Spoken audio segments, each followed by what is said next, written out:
सुप्रभात, good morning. सीधा सौदा के आज के इस वेडनेसडे एडिशन में आप सबका स्वागत है। इंपॉर्टेंट सेशन हमारे सामने खड़ा है। कई सारे इंपॉर्टेंट इवेंट्स लाइंड अप जो हम लोग कई दिनों से बातचीत कर रहे थे कि हफ्ता बड़ा इंपॉर्टेंट होगा। सेकेंड हाफ में बहुत इंपॉर्टेंट इवेंट जो शायद बाजार को एक डायरेक्शन दे या बाजार को थोड़ी सी क्लैरिटी लेकर आए, उस तरह के इवेंट सामने। इन्फ्लेशन नंबर्स हमारे, यूएस के, फेड के वो मिनट सामने आएंगे, सब इंपॉर्टेंट है। और रिजल्ट सीजन का असल आगाज आज से होना है जब वो दिग्गज, वो हैवीवेट टीसीएस अपने रिजल्ट्स घोषित करेगा। और टीसीएस के नंबर से पहले आपने देखा है इस हफ्ते अब तक पहले 2 ट्रेडिंग सेशंस में किस तरह की वोलेटिलिटी बनी। मंडे को अच्छे मूव्स अक्रॉस द बोर्ड और ट्यूसडे को इक्वली स्ट्रॉन्ग, यानी कि कल प्रेशर माउंट होता हुआ आईटी में नजर आया। कंफ्यूज्ड स्ट्रीट इस बार की कमेंट्री को लेकर, इस बार की इवन परफॉर्मेंस को लेकर। एक्सपेक्टेड है एकदम फ्लैट परफॉर्मेंस रहेगी, पर देखते हैं। खैर, इसमें ज्यादा बात करने की जरूरत नहीं, अब तो नंबर सामने आने वाले हैं। अच्छा, ये सब जो मैंने पॉइंट्स कहे वो शाम को आने हैं, ये ध्यान रखिएगा। इस बीच हो क्या रहा है, एसजीएक्स निफ्टी इंडिकेट कर रहा है कि आज हम लोग एकदम फ्लैटिश नोट पर कामकाज की शुरुआत करने वाले हैं। दरअसल यूएस में भी ऐसे ही रिलेटिव कामनेस है। आइए जूम करिए जरा हमारा कैमरा और दिखाइए ग्राउंड और साथ में हमारी pitch. I am assuming tickets तो पूरे बिक गए थे, तो ग्राउंड में तो पब्लिक खचाखच बैठी नजर आएगी आपको, उसको लेकर कोई कंप्लेंट नहीं। टिकट की सेल बढ़िया रहती है, लेकिन पिच सख्त वाली रखी है डायरेक्टर साहब ने। हाँ, है तो सख्त ऐसा, क्योंकि ये पिच डोमेस्टिक मार्केट को रिप्रेजेंट भी कर रही है, तो पिच तो सख्त। Back to back 7 trading session से भारतीय बाजारों में मजबूती, भारतीय बाजारों में उछाल के साथ कामकाज हुआ है, तो हमारी पिच को लेकर तो कोई इशू है नहीं। हाँ, ये जरूर है कि ग्लोब में जैसे हमारा हुआ वैसे यूएस फ्लैट ट्रेड कर रहा था। यूएस में इंट्राडे में डाउ में कुछ अच्छे मूव्स बने। एक समय फ्लैट खुला, जहां खुला था वहीं दिन के लोस थे। इंट्राडे डाउ दिखाएंगे क्या प्लीज? इंट्राडे डाउ जहां खुले थे वहीं दिन के लोस थे। उसके बाद मूव्स बने। हमने डाउ को 200 पॉइंट ऊपर जाता हुआ देखा था। वो तो आखिरी में जाते आते कुछ प्रॉफिट टेकिंग आई, वो 200 पॉइंट ऊपर और डाउ फाइनली आधा होके बंद हुआ 100 पॉइंट ऊपर। लेकिन वहां पे भी बड़े इवेंट से पहले ठीक ठाक सुगबुगाहट चलती रही। और यूएस में ना सिर्फ ये इंपॉर्टेंट इवेंट, यूएस में इसके बाद परसों वो सारे important banking results line up है, तो तस्वीर क्लियर होगी दरअसल बैंक्स को लेकर कितनी अनसर्टेनिटी है, बैंकिंग मैनेजमेंट की कमेंट्री क्या आ रही है, वो सब इंपॉर्टेंट हो जाएगा। तो बस उन सब बड़े इवेंट से पहले कुछ शांति के साथ, कंसोलिडेशन के साथ अप्रोच करने का मन बन रहा है। इस बीच नीरज वाजपेयी आज है नहीं, सुना है बहुत ट्रैफिक जाम है बाहर, तो पहुंचे नहीं पहुंचे। मेरा भी ऐसे ही था कुछ, और ये अकेला करना पड़ता। उसी रास्ते में और पीछे से आ रहे थे, लेकिन ये पहुंच गए। कैसा मूड बनाया है टीम को लेकर भाई? तो देखो आशीष, 2-3 चीज़ें मैंने मार्क की हैं। एक तो ग्लोबल मार्केट ठीक ठाक है, कोई ज़्यादा एक्शन है नहीं, तो वहाँ क्यू फ्लैट हैं। दूसरा के आईटी हेवीवेट्स के रिजल्ट्स आने वाले हैं एक हफ्ते के अंदर, तो बाजार मुझे लगता है थोड़ा बहुत नर्वस है आईटी रिजल्ट्स के पहले, क्योंकि in general sense slow down का दिख रहा है। इन जनरल सेंस ये है कि भाई सीसी रेवेन्यू ग्रोथ टीसीएस छोड़ के काफ़ी दूसरी आईटी कंपनीज के नेगेटिव हो सकते हैं। तो इसके बीच में ऑब्वियसली आईटी स्टॉक्स पे नज़रें रखनी चाहिए, टीसीएस इन्फोसिस खास करके, क्योंकि इनके रिजल्ट सबसे पहले आने वाले हैं। शनिवार को एचडीएफसी बैंक के रिजल्ट्स हैं। तो मुझे लगता है बाजार जो है अब थोड़े जो रैली की है अप्रैल के पहले हफ्ते में, दूसरे हफ्ते में, तो अब कंसोलिडेट करेगा। रिजल्ट सीजन पर ज़्यादा फोकस रहेगा, स्टॉक स्पेसिफिक एक्शन आपको देखने को मिलेगा। तो ग्लोबल सेटअप और आईटी स्टॉक्स की वजह से market wait and watch mode पे है। और आखिरी जो की है वो है कोरोना वायरस, क्योंकि येस्टरडे सुप्रीम कोर्ट ने ये कह दिया कि उनके प्रेमाइसिस में अब मास्क जो है वो कंपलसरी रहेगा। अगर हम केसेस देखें दिल्ली में, केसेस देखें मुंबई में, तो थोड़े बहुत हंड्रेड्स में ही है, थाउजेंड्स में ही है, लेकिन हाँ चिंताएं थोड़ी बहुत बढ़ रही हैं कोरोना वायरस को लेके फिर से एक बार। तो ये देखा जाएगा कि कैसे बाजार इसको लेता है, कैसे ये पूरा पैंडेमिक जो है फिर से शेप अप होता है। सीरियस है कि नहीं ये तो अभी कहना मुश्किल है, लेकिन हाँ चिंताएं थोड़ी बहुत हैं। तो मार्केट जो है एक न्यूट्रल टू नेगेटिव क्यू में ज़्यादा वो आपको दिखाई पड़ रहा है। होपफुली नॉट सीरियस ना हो, लेकिन हाँ चिंताएं हैं और हमें प्रिकॉशंस लेने। वो बीएमसी ने हाईलाइट कर रखा था 2 दिन से, हम लोग इस प्लेटफॉर्म पे उससे रिलेटेड स्टॉक्स मेंशन भी कर रहे हैं और उन स्टॉक्स में सुगबुगाहट बनी भी हुई है। चलिए आज का टीम लाइनअप, खबरें हैं, खबरों के लिहाज से ग्रीन और रेड है। बाजार की चाल ओवरऑल मूड डिसाइड करेगी, स्टॉक्स की चाल कैसी रहेगी। नॉट नेसेसरली जो ग्रीन दिख रहा है वो ग्रीन ही नहीं रहे आज के सेशन में, ध्यान रखिएगा। पहला जो कल मेंशन कर रहा था उसको कंटिन्यू कर रहा हूं और अपफ्रंट मेंशन कर रहा हूं, क्योंकि पहला रिजल्ट, इकलौता रिजल्ट जो कल आना था वो था डेल्टा कॉर्प का। कल मेंशन कर रहा था कि स्टॉक रेड में रहेगा, मेरे ख्याल से कल अच्छा खासा रेड में, हाँ कल जरूरत से ज्यादा प्रेशर आ गया, 3% दबाव में था। कल नंबर्स बाजार बंद होने के बाद आए। हालांकि ये Q4 जो है मार्च क्वार्टर सीजनली वीक होता है, तो ऐसा नहीं, क्योंकि दिसंबर क्वार्टर तक तो सीजनली बहुत स्ट्रॉन्ग क्वार्टर होता है उनके लिए, उसके बाद मार्च थोड़ा सा सबड्यूड क्वार्टर होता है। पर उस सबड्यूड क्वार्टर के लिहाज से हमने एस्टिमेट्स बनाए थे, एक्सपेक्टेशन लेके चल रहा था बाजार। परफॉर्मेंस काफी ठंडा है, साल दर साल आय में 4% का ही उछाल है। उसके सामने इबीटा 13% गिरा, मार्जिन साल दर साल 510 बेसिस पॉइंट्स, 5% से ज्यादा करेक्ट हो गए, 32 वाले 26.5 के आसपास पहुंच गए। हाँ, मुनाफा जरूर इन सब के बीच में 6-6.5% बढ़ा। अब जब मार्जिन कॉन्ट्रैक्ट हो रहे थे, रेवेन्यू सिर्फ 4% बढ़ा था, तो फिर मुनाफा क्यों बढ़ गया, रेवेन्यू से ज्यादा क्यों बढ़ गया? बट ऑब्वियस सवाल, दो चीजें, टैक्स बर्डन थोड़ा सा रिड्यूस हुआ, उसने बॉटम लाइन को मदद करी, और जिस साल, पिछले साल के जिस क्वार्टर से हम कंपेयर कर रहे हैं वहां पे एक एक्सेप्शनल था, तो उन दोनों को एडजस्ट करूं तो मुनाफे में इस तरह का उछाल है, अदरवाइज मुनाफा अच्छा खासा दबाव में आपको नजर आएगा। तो डेल्टा कॉर्प के फीके नंबर्स, ऊपर से तमिलनाडु का ओवरहैंग लिंगर ऑन करता हुआ, मुझे लगता है स्टॉक को रेडी रखना है। पर ये ध्यान रखिएगा, ये आ गया फिर से एफएनओ के कर्व में, एफएनओ बैन में आज की ट्रेडिंग सेशन में, और अपने वोलेटाइल मूव्स के लिए जाना जाता है। तो रिजल्ट्स को तो रेड रखूंगा, बट ऑब्वियस है स्टॉक की चाल जरा देखेंगे आज दिन के दौरान। दूसरा जो रेड ले रहा हूं, एक अच्छी फार्मास्यूटिकल एमएनसी है, लेकिन आज थोड़े से हैं इश्यूज। सनोफी इंडिया, एनपीपीए ने, जो प्राइसिंग अथॉरिटी है इस देश की, उसने कुछ दवाओं पे प्राइस सीलिंग्स लगाई थी। उसमें कंपनी की जो इंसुलिन ग्लार्गिन ब्रांड है वो शुमार थी। अब उसके चलते इन्होंने 21% का तगड़ा प्राइस रिडक्शन लिया है, क्योंकि उस लिस्ट में इनकी उस दवा का नाम शुमार था। हालांकि कंपनी कह रही है इससे सेल्स पे इम्पैक्ट नहीं होगा, और ये क्योंकि हम एक आर्म्स लेंथ पे सोर्स करते हैं सनोफी ग्रुप से इस दवा इंजेक्शन को, तो प्रॉफिटेबिलिटी पे ज्यादा डेंट नहीं पड़ेगा। पर सेंटिमेंट निगेटिव है, प्राइस कट तगड़े लेने पड़े हैं, ये इशू है। हाँ, ये बात सही है कि अभी फिलहाल हिट होंगे, सेकेंड हाफ में प्राइस कट्स के बाद हो सकता है वॉल्यूम ट्रैक्शन पिकअप करे, वो अलग कहानी। लेकिन सनोफी उस 21% के प्राइस कट के चलते इनके इंसुलिन ब्रांड को लेकर रेड में रखा है। तीसरा ग्रीन रखा है मैंने।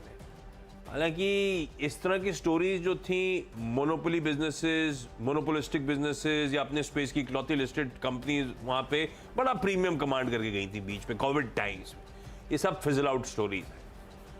ये है आपकी स्क्रीन पे, कैम्स था, आईएक्स था, सब ऐसी तरह की स्टोरीज, आईआरसीटीसी था। पर कल अपडेट ये आया शाम को कि नेशनल स्टॉक एक्सचेंज का जो मच टाउटेड वो आईपीओ है, शायद फिलहाल के लिए फिर से कब से इंतजार कर रहे हैं, खैर हम लोग, फिर से शायद टलता हुआ नजर आया, ऐसा रिपोर्ट सजेस्ट कर रही है। क्योंकि सेबी शायद हरी झंडी तभी दिखाए जब सारे पेंडिंग और रेगुलेटरी केसेस जो जिसमें इन्वॉल्व है वो सब उनका निपटारा हो। तो मुझे लगता है पॉजिटिव है, रब ऑफ के तौर पे एक दूसरी एक्सचेंज जो इस देश में लिस्टेड है। तो मुझे आज के सेशन के लिए सिर्फ ग्रीन लेके चलते हैं, खबर के पीयर रब ऑफ के न्यूज इंपैक्ट के चलते। बड़ा भाई लिस्ट नहीं हो पा रहा तो छोटे भाई को फायदा, छोटा भाई एंजॉय करेगा। By the way delta Corp में हाँ, एक चीज हुई है ये क्वार्टर में जिसके कारण रिजल्ट्स कमजोर हैं। 40 दिन डेल्टिन रॉयल जो इनका फ्लैगशिप कसिनो है, हाँ, तो वो शिप पे होता है ना, हाँ, वो शिप को ड्राई डॉकिंग के लिए रखा गया था 40 दिन के लिए लगभग। इसलिए और तो क्वार्टर में मतलब 40% ऐसा हुआ कि आपका जो ऐसे शिप प्राइम टाइम पे क्यों डॉक करना पड़ गया? 6 दिन आ गया, वो मैंडेटरी है कोई रूल, अच्छा, तो शायद उसकी वजह से रिजल्ट्स कमजोर हैं। बट हाँ, वो एफएनओ कर्व में है, ईयर ऑन ईयर आप अगर कंपेयर कर लें तो थोड़ा ठीक ठाक ही है, मार्जिन पे दबाव है, तो देखते हैं कैसे ये शेप अप होता है। लेकिन क्योंकि आपने 3 स्टॉक्स के बारे में बात किया है, तो मैं भी 3 स्टॉक्स के बारे में बात करता हूँ। तीनों स्टॉक्स एक ही सेक्टर से हैं, डायग्नोस्टिक्स, डॉक्टर लाल पैथलैब, मेट्रोपोलिस और थायरोकेयर। ऑब्वियसली आप पिक एंड चूज भी कर सकते हैं दूसरी डायग्नोस्टिक्स कंपनीज अपने रेडार पे, क्योंकि कोविड के केसेस में बहुत अच्छी तरीके से आपको अपटिक दिखाई पड़ रहा है। जो दिल्ली के केसेस हैं, लगभग 980 केसेस ऐड हुए हैं, 2 डेथ्स हुई हैं और पॉजिटिविटी रेट लगभग 26% है आशीष। तो जो दिल्ली की सिचुएशन है उसके कारण सुप्रीम कोर्ट ने, जैसे कि मैंने कहा, कि मास्क कंपलसरी कर दिए अपने प्रेमाइसेस में। जनरली स्टेट गवर्नमेंट्स हों या म्यूनसिपैलिटीज़ हों, उन्होंने भी आग्रह यही किया है कि हो सके तो पब्लिक प्लेसेस में और आप जहाँ ज़्यादा ट्रैवल करते हैं वहाँ मास्क का उपयोग करें। तो मास्क आर बैक। जो मेट्रो जो सिटीज़ हैं वहाँ, एयरपोर्ट्स पे अगर आप जाएंगे तो एयरपोर्ट की जो टीम्स हैं वो रैंडमली पैसेंजर्स को स्क्रीन कर रही हैं, वहाँ टेस्ट हो रहे हैं। तो हाँ, फिर से एक बार आपको दिखाई देगा कि कोविड का मामला थोड़ा बहुत गंभीर जैसा हुआ है। State government, central governments foot पे हैं। ग्लोबली थोड़ी बहुत दिक्कतें फिर से दिखाई दे रही हैं। तो मेरे हिसाब से येस्टरडे थायरोकेयर, मेट्रोपोलिस, डॉक्टर लाल पैथ लैब, इन सभी स्टॉक्स में थोड़ा बहुत ट्रैक्शन था, हरे निशान में थे और शायद ये मोमेंटम आज भी कंटिन्यूड रहे फॉर द रीजंस जो मैंने अभी बताए। बिल्कुल ठीक है, ये लगातार रडार पे थे। मैं और नीरज भी अपनी टीम्स में रोज शुमार कर रहे हैं। इस हफ्ते से ऐसे इश्यूज सामने आने शुरू हो गए थे और ये हर घर का स्टॉक्स मूव भी करके दे रहे हैं आपको। सूला विनयार्ड्स अगला स्टॉक, इसका क्वार्टरली अपडेट डिसेंट है फिर से, इसीलिए ग्रीन लेके चल रहा हूं। तो है तो हमारे देश का इकलौता लिस्टेड वाइन प्रोड्यूसर, तो उसका प्रीमियम तो स्टॉक वैसे ही कमांड कर रहा है। लिस्टिंग ऑनवर्ड्स कमांड करना शुरू कर दिया था इसने। ये कंपनी का जो अपडेट आया है Q4 का, जिसमें कह रहे हैं कि जो खुद के ब्रांड्स हैं उनकी बढ़िया 15% साल दर साल की सेल्स ग्रोथ डिलीवर करी है। और जो वाइन टूरिज्म में कंपनी जानी जाती है, यानी कि नासिक का जो सूला विनयार्ड, जहां पे कई लोग जाके एंजॉय करते हैं, बहेती साहब जैसे लोग, वो वाइन टूरिज्म का बिजनेस और बेहतर 18% पिकअप होता हुआ नजर आया। इनफैक्ट अगर मैं financial year versus financial year compare करूं, कि अब तो चारों क्वार्टर के नंबर्स आ गए, तो ये वाइन टूरिज्म में 30% का जंप। सूला के डिसेंट क्वार्टरली अपडेट्स के चलते इसको ग्रीन रखते हैं। टीटागढ़ वैगन्स को ग्रीन रख रहा हूं। हालांकि ध्यान रखिएगा, इस न्यूज जो मैं मेंशन कर रहा हूं इस पर हम ऑलरेडी रिएक्ट कर चुके हैं, क्योंकि ये पहले ही खबर आई थी कि ये L1 आया है कंसोर्शियम था BHEL और टीटागढ़ वैगन्स का। चैनल में आपको बताया भी गया था कि वो 80 वंदे भारत ट्रेन की सप्लाई का ऑर्डर इस कंसोर्शियम ने बैक करा, 120 करोड़ रुपए पर ट्रेन। अब बस कल ये हुआ, कल शाम को अपडेट ये आया कि वो ऑर्डर अवार्ड कर दिया गया मिनिस्ट्री की तरफ से, तो चिट्ठी मिल गई। L1 थे तो बट ऑब्वियस हो गया था, अब चिट्ठी मिलने के बाद वो पुष्टि हो गई। बस ये अपडेट है। पर टीटागढ़ वैगन्स की चाल बहुत बढ़िया बनी हुई है। लगातार खबरों के बीच में जिस तरह से इसने स्मार्टली अपने बिजनेस को डाइवर्सिफाई कर डाला है, रखिए इसको रडार पे, अच्छे मूव एंजॉय कर रहा है। बस इन ग्रीन लेके चलता हूं इस अपडेट के चलते। और एक और, पारस डिफेंस, हालांकि ये बहुत मीनिंगफुल नहीं है। ये स्पेस कावा एक्सप्लोरेशंस नाम की एक कंपनी है। ये मुंबई बेस्ड कंपनी है, ऐसे नाम से लग रहा हो कहीं ग्लोबल टाइप हुआ, ऐसा नहीं, मुंबई की कंपनी है। उसके साथ इन्होंने एक करार करा है एंटी ड्रोन टेक्नोलॉजीज के लिए, तो स्पेस में और पकड़ मजबूत करने की कोशिश हो रही है। साथ साथ दोनों स्पेस इंटेलिजेंस, सर्वेलेंस और रिकॉनेसेंस पेलोड्स वगैरह के काम स्पेस में भी मिलके काम करेंगे।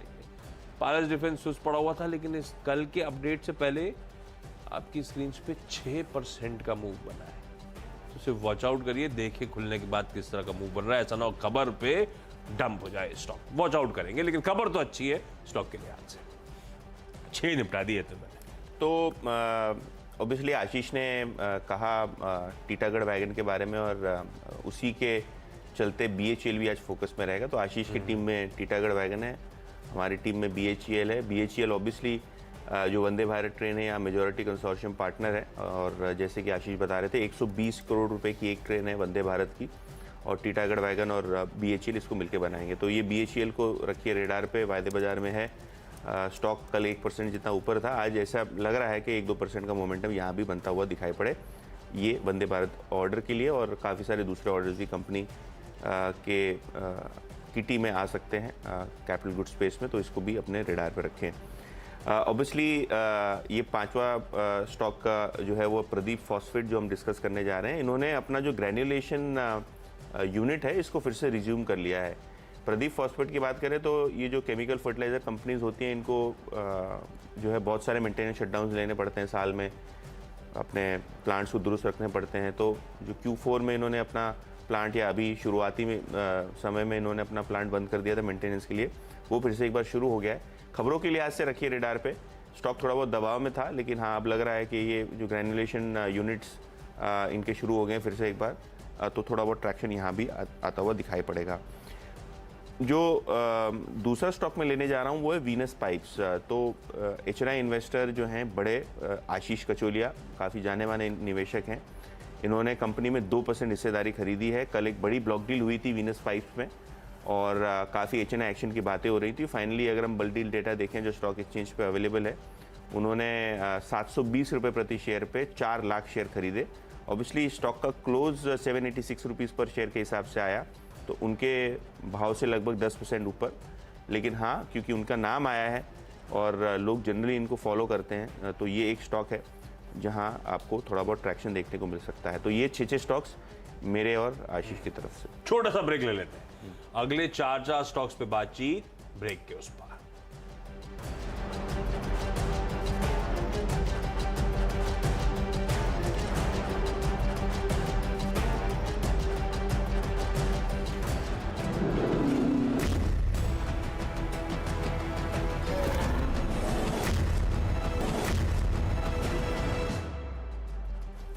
तो सीधा सौदा में फिर से आप सभी का एक बार स्वागत है ब्रेक के बाद। और मैं और आशीष डिस्कस कर रहे हैं वो 10 स्टॉक्स जो आज न्यूज़ के आधार पे आज फोकस में रहेंगे।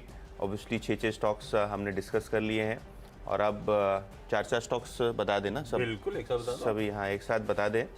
तो जो स्टॉक फोकस पे है आज वो है टाइम टेक्नोप्लास्ट, 7वां स्टॉक। इनको जो है IGL यानी इंद्रप्रस्थ गैस की तरफ से 54 करोड़ का ऑर्डर मिला है। इनको जो है CNG के सप्लाई कंटेनर्स जो है वो बनाती है कंपनी, और उसके लिए ये ऑर्डर आपको आता हुआ दिखाई पड़ रहा है। मिड कैप कंपनी है और ऑर्डर की साइज़ ठीक ठाक है, तो शायद आज स्टॉक थोड़ा बहुत फोकस में रहे शुरुआती तेज़ी के साथ, क्योंकि मिड कैप एनीवेज मूव कर रहे हैं और टाइम टेक्नोप्लास्ट बहुत दिनों बाद ये ऑर्डर अनाउंस कर रहे हैं। तो IGL के ऑर्डर के बेसिस पे यहाँ आपको थोड़ा बहुत ट्रैक्शन आता हुआ दिखाई दे सकता है। ऑब्वियसली खबरों वाले स्टॉक तो लिमिटेड थे, लेकिन जो फोकस हम करेंगे वो करेंगे IT स्टॉक्स पे। देखिए IT स्टॉक्स की बात करें तो कल सबसे टॉप लूजिंग सेक्टर था IT, और हम ये डिस्कस भी कर रहे थे CNBC आवाज़ पे। अगर आप प्रीव्यू देख लें तो 1 से 1.25% की ग्रोथ कांस्टेंट करेंसी टर्म्स में TCS के लिए एक्सपेक्टेड है।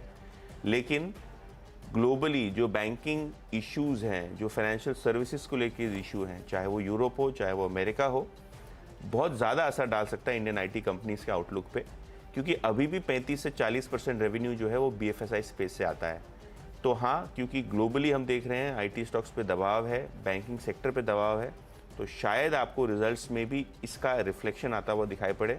शायद नंबर्स अच्छे भी आएँ, लेकिन पूरी की पूरी जो IT स्टॉक्स की चाल है वो आउटलुक पे डिपेंडेंट रहेगी, और वो ब्रोकरेजेस के हिसाब से थोड़ी बहुत वीक रह सकती है। TCS एक ऐसी लौती कंपनी है लार्ज कैप में जहां सब एनालिस्ट का एक पॉजिटिव CC ग्रोथ का आउटलुक है, लेकिन अगर हम इन्फोसिस की बात करें, विप्रो की बात करें, HCL टेक्नोलॉजीज की बात करें, टेक महिंद्रा की बात करें, तो एनालिस्ट जो है वो बिलीव करते हैं कि नेगेटिव CC ग्रोथ इस क्वार्टर में आ सकता है।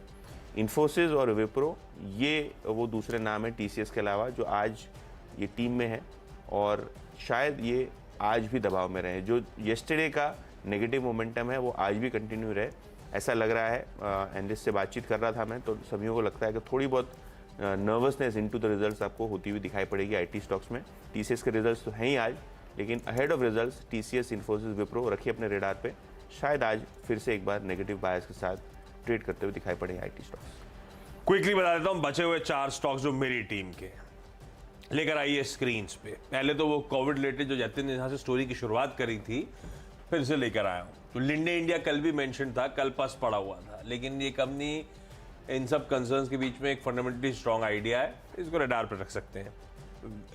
डायग्नोस्टिक स्पेस में क्योंकि तीनों यतिन ने ले लिए थे आमतौर पर जो यूजुअल सस्पेक्ट्स होते थे हमारी टीम में, हमारी मतलब मेरी और नीरज की, तो क्या अगर आज जो एक स्टॉक रीसेंट वोलेटिलिटी के बाद वापस पस पड़ गया, विजया डायग्नोस्टिक, उसको ग्रीन रख दिया। कोई और रीजन नहीं है, सिर्फ ये स्टॉक्स कोविड कंसर्न्स के बीच में। और 2 स्टॉक्स क्रूड रिलेटेड प्लेस, क्योंकि कच्चा तेल बढ़िया मूव $78 से दिखाया था जब ओपेक ने एक सरप्राइज प्रोडक्शन कट अनाउंस करा। वो मोमेंटम हमें 85 के पार ले गया था, उसके बाद कंसोलिडेट करना क्रूड ने शुरू करा था और अब वापस मूव्स तेजी के बन रहे हैं। 85.5 के ऊपर $86 के आसपास क्रूड पहुंचने की कोशिश कर रहा है। तो ओएनजीसी और ऑयल इंडिया, ओएनजीसी तो वाकई बड़ी स्ट्रेंथ के साथ मूव कर रहा है, ऑयल इंडिया कंसोलिडेट कर रहा था। दोनों को सिर्फ क्रूड के क्यूज के चलते ग्रीन रख रहा हूं, आप वॉच आउट करिएगा। बस क्विकली छोटा सा ब्रेक ले लिया जाए, ब्रेक के उस पार जब लौटेंगे तो हम दोनों की टीम्स का एक क्विक रैप अप।